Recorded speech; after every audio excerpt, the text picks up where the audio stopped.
Yeah. Different teeth in So there. I just wonder, what happened to you? Okay team, we got the Spartan spear throw. Alright, so really we want to come into this and just take our time and take a moment, but equally we need to be nice and quick.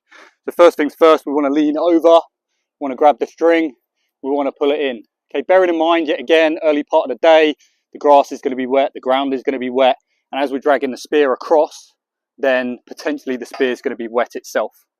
Okay, so just talking about the string before we do that, as you can see that I'm leaned over the fence, okay, into this position, and then we're drawing it in.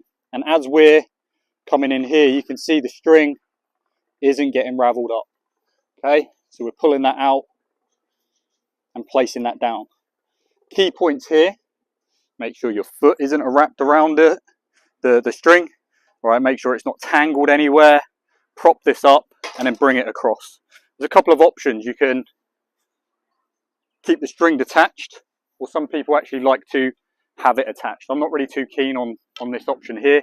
All right, but either way, when we're in this position here, I like to step away from the fence, and the reason for that is I like to create momentum by lifting that leg before I throw the spear itself. All right, so we've created some space rather than just using an arm, okay, where there's not as much power, whereas if we're back here, we've got that little bit extra momentum before we throw. And as you can see there, like I'm side on, I'm up here, the spear is balanced, and then I'm pivoting, literally like I'm throwing a stone. So I'm using the hips and that snapping movement and that drive, as well as my arm.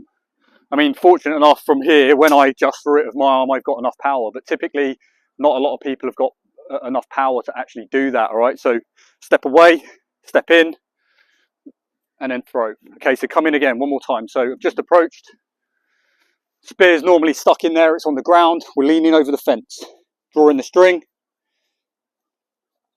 making sure we're placing that, but nice and quick, nice and quick, nice and quick. Okay, we're grabbing the spear, we're balancing the spear. Okay, it's in the middle.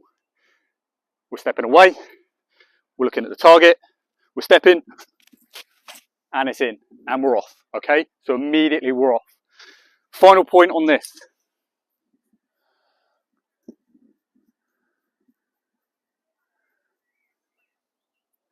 Okay, something I come across all the time is varying distances.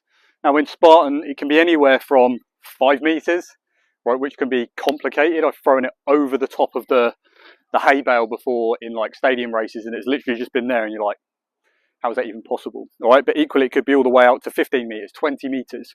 So here's a little bit of an adaptation for if it's a little bit further.